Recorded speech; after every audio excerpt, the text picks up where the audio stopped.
ये वीडियो को देखने के बाद आपको इस चैप्टर से 1 और 2 मार्क्स के क्वेश्चन करने की बिल्कुल ज़रूरत नहीं है, क्योंकि पिछले 10 साल में जितने भी क्वेश्चन पूछे गए हैं इस चैप्टर से सब इस पार्ट में कवर है। तो जल्दी से शुरू करते हैं। शुरुआत करते हैं 2011 के 1 मार्कर क्वेश्चन से। विच one of the following is not true about the female allegory of France. यानी कि हमें बताना है जो फ्रांस में फीमेल एलिगरी थी उसके हिसाब से ये चारों में से कौन सा स्टेटमेंट गलत है। पहला दिया है शी वॉज नेम मैरियन, तो उनका नाम मैरियन था, जो मूर्ति थी उसका नाम मैरियन था, ठीक है, ये करेक्ट है। शी टूक पार्ट इन फ्रेंच रिवॉल्यूशन, तो ऐसा है क्या? बिल्कुल नहीं है, क्योंकि वो तो एक बस पत्थर की मूर्ति थी, तो पत्थर की मूर्ति कैसे लड़ाई लड़ने जाएगी। तो बी ऑप्शन हमारा इनकरेक्ट है, तो हम लोग का आंसर हो जाएगा बी। अब चलते हैं अगले क्वेश्चन की तरफ। तो अगला क्वेश्चन दिया है Which one of the following state was ruled by an Italian princely house before unification of Italy? यानी कि इटली के आज़ाद होने के पहले जो इटालियन प्रिंसली हाउस था वो किस पे रूल करता था। तो आपको याद रखना है कि सार्दिनिया पीडीमोंट पे वो रूल करता था, तो इसका आंसर हो जाएगा सार्दिनिया पीडीमोंट डी। अब हम पहुंच चुके हैं 2012 के क्वेश्चन की तरफ। तो क्वेश्चन हमें दिया है Identify the French artist who prepare a series of 4 prints visualizing his dream of the world from the following। यहाँ हमें पूछा गया है कि कौन सा फ्रेंच आर्टिस्ट था जिसने 4 प्रिंट्स बनाए थे। तो आपको याद होगा कि चैप्टर में एक ही फ्रेंच आर्टिस्ट की बात की गई है, जो है फेडरिक सूरियो। चैप्टर के शुरुआत में ही की गई है वो भी, तो आंसर हो जाएगा फेडरिक सूरियो, ऑप्शन डी। अब देखते हैं अगला question. Which one of the following treaty recognize Greece as an independent nation? तो ग्रीस को एक इंडिपेंडेंट नेशन बनाने के लिए कौन सी ट्रीटी साइन की गई थी? याद रहना चाहिए, ये बहुत इंपॉर्टेंट क्वेश्चन है। ट्रीटी ऑफ कॉन्स्टेंटिनोपोल, ये ट्रीटी साइन की गई थी। तो कहाँ है? ऑप्शन बी में, तो बी हो जाएगा हमारा आंसर। अब देखते हैं अगला question. What type of conservative regime were set up in Europe in 1815? यानी कि 1815 में क्या चीज़ को वापस ला दिया गया था? तो हमको याद होगा नेपोलियन को हरा के ऑटोक्रेटिक रूल को वापस ला दिया था, तो इसमें ऑटोक्रेटिक रूल ऑप्शन ए में है, तो ए हो जाएगा हमारा आंसर। अब हम पहुंच चुके हैं 2014 के क्वेश्चन की तरफ। यहाँ हमें पूछा है what was the main aim of French revolutionary. यानी कि जो फ्रेंच रिवॉल्यूशनरीज थे उनका क्या मकसद था, उनको क्या काम करना था, वो हमें पूछा गया है। तो उनका मकसद यही था कि राजा को मार के भगा दिया जाए और हमको खुद का एक अच्छा सा देश बनाना है, लोगों के बीच में कलेक्टिव आइडेंटिटी डेवलप करनी है, तो वो उनका मकसद था। अब यही इंग्लिश में लिख दो। तो आप लोग ये लिख देना कि the main aim of French revolutionary was to oppose monarchial form of government, यानी कि राजा को अपोज करना है, and to create a sense of collective identity among French people, और लोगों को मिला के रखना है। अब अगला क्वेश्चन दिया है 2015 से। Who was proclaimed the king of United Italy इन 1861? यानी कि 1861 में किसको किंग बनाया गया था इटली का? तो याद रखना विक्ट्री इमैनुअल 2 को किंग बनाया गया था, तो आंसर हो जाएगा विक्ट्री इमैनुअल 2। तो अब हम देखते हैं अगला क्वेश्चन जो 2016 में पूछा गया था। Who remarked when France sneezes the rest of the Europe catches cold? यानी ये स्टेटमेंट किसने बोला था? तो ये बहुत ही ज़्यादा फेवरेट स्टेटमेंट रहता है लोगों का, तो आपको भी याद होगा ये स्टेटमेंट ड्यूक मेटरनिक ने बोला था, तो इसका आंसर हो जाएगा ड्यूक मेटरनिक।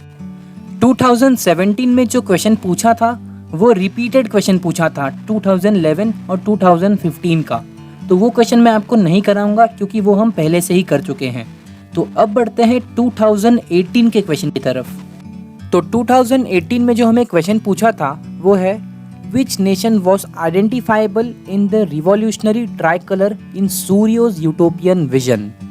यानी जो फेडरिक सूरियो ने पेंटिंग बनाई थी जो हमने चैप्टर के शुरुआत में देखी थी, उसमें उसने ट्राई कलर का एक फ्लैग दिखाया है, तो वो कौन से नेशन का है? 3 कलर का फ्लैग कौन से नेशन का है? तो हमने चैप्टर में एक ही ट्राई कलर फ्लैग पढ़ा है, वो है फ्रांस, तो वो फ्रांस का ही रहेगा, तो आंसर है फ्रांस। अब देखते हैं अगला क्वेश्चन, ये भी 2018 में ही पूछा गया है। Explain the aim of Zollverein, a custom union in 1834 in Germany. तो हमने चैप्टर में ज़ोल्वरिन के बारे में कुछ पढ़ा था कि वो एक कस्टम यूनियन था, तो उसका काम क्या था वो हमें पूछा गया है। तो अगर आपको याद होगा तो चैप्टर में हमने पढ़ा था कि ज़ोल्वरिन जो भी ट्रैफिक बैरियर्स होते हैं उसको रोकने का काम करता है, अबॉलिश करने का काम करता है। या तो फिर आप ये भी लिख सकते हो कि उसने जो बहुत सारी करेंसी थी उसको 2 पे ला दिया था, 30 करेंसीज को 2 करेंसीज पे कर दिया था। अब इन दोनों में से कोई भी एक आप लिख सकते हो। अब हम आ चुके हैं 2019 के ऊपर। तो 2019 में जो हमें क्वेश्चन पूछा गया था वो देखते हैं। तो क्वेश्चन है, which of the following revolution is called as the first expression of nationalism. तो देखो सीबीएसई ऐसे चिंदी क्वेश्चन भी डालती है एग्जाम में। तो कौन सा पहला एक्सप्रेशन था नेशनलिज्म का? चैप्टर का पहला ही लाइन है वो फ्रेंच रिवॉल्यूशन था। सिंपल सा आंसर है। तो 2019 में एक और क्वेश्चन पूछा गया था जो कि है, name the civil code of 1804 which establish equality before law and secure the right to property in France. अब मुझे पता है ये क्वेश्चन देखते ही आप लोग मन में ही आंसर दे दिए होंगे। तो इसका आंसर है नेपोलियनिक कोड। अब ये सबको पता होता है, सिविल कोड ऑफ 1804 को नेपोलियनिक कोड बोलते हैं। अब हम आ चुके हैं 2020 के क्वेश्चन के ऊपर। तो क्वेश्चन हमें दिया है, who among the following was proclaim as the first German emperor in 1871। तो क्वेश्चन में हमें दिया है कि 1871 में किसको जर्मन एम्परर डिक्लेयर कर दिया गया था। तो केसर विलियम वन को किया गया था। तो ऑप्शन ए हो जाएगा विलियम वन इधर आंसर। अब मेरे को पता है ये क्वेश्चन में बहुत से लोग मिस्टेक करेंगे क्योंकि इस क्वेश्चन में बहुत लोग को कंफ्यूजन रहता है। तो याद रखना केसर विलियम वन या फिर विलियम वन, कुछ याद रखो, यही है जर्मन एम्परर। अब अगला क्वेश्चन दिया है, why did Frederic Sorrieu present utopian vision in his printing in 1848, explain one reason. अब ये क्वेश्चन जिस साल आया था उस साल जो बोर्ड में बच्चे बैठे थे वो सर पकड़ के बैठ गए थे क्योंकि उनको क्वेश्चन का मतलब ही नहीं समझ रहा था। तो ध्यान से समझना।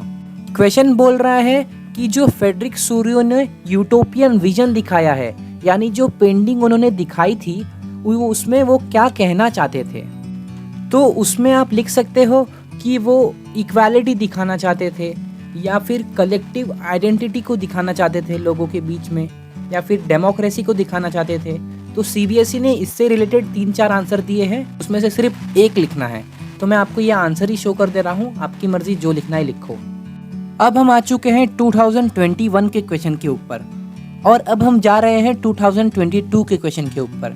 अब आप सोचोगे 21 क्यों नहीं, क्योंकि 21 में एग्जाम ही नहीं हुई थी, तो कहाँ से 21 कराऊं। तो आपको याद हो तो 2022 में एमसीक्यू टाइप का एग्जाम हुआ था। तो ये चैप्टर एमसीक्यू में लिया गया था। तो आपको सारे एमसीक्यू इधर मैं शो करता हूँ। तो पहला हमें दिया है, industrialisation began in which one of the following European countries in second half of 18th century. तो सबसे पहले इंडस्ट्रियलाइजेशन कहाँ स्टार्ट हुआ था, किस जगह पे स्टार्ट हुआ था यूरोप में? तो इंग्लैंड में हुआ था। अगर आपने चैप्टर डिटेल में पढ़ा हो तो आपको पता हो। तो इसका आंसर हो जाएगा डी, इंग्लैंड। अब अगला क्वेश्चन हमें दिया है, which type of government were mainly driven in Europe after the defeat of Napoleon in 1815। तो क्वेश्चन में हमें बोला गया है कि नेपोलियन को हराने के बाद कौन सी गवर्नमेंट आई थी। तो अभी कुछ टाइम पहले हमने देखा था ऐसा ही सेम क्वेश्चन, लेकिन उसमें हमने याद है ऑटोक्रेसी को सिलेक्ट किया था। लेकिन यहाँ ऑटोक्रेसी जैसा कुछ ऑप्शन नहीं है, लेकिन उससे ही कुछ सिमिलर ऑप्शन है कंजर्वेटिव, यानी कि पुरानी जो गवर्नमेंट थी उसको रिस्टोर किया था। तो पुरानी कंजर्वेटिव गवर्नमेंट थी, यानी पुरानी सोच वाली गवर्नमेंट। अब अगला क्वेश्चन हमें दिया है, which one of the following group of countries collectively defeated Napoleon in 1815। तो क्वेश्चन में हमें पूछा है कि कौन सी 4 कंट्री ने मिलके नेपोलियन को हराया था। तो आपको एक ट्रिक दे रहा हूँ, आप ऐसे याद रख सकते हो, प्राब, PRAB। इससे क्या आ जाएगा, प्रूशिया, रशिया, ऑस्ट्रिया, ब्रिटेन। मैं ऐसे याद किया था अपने एग्जाम में प्राब करके, PRAB।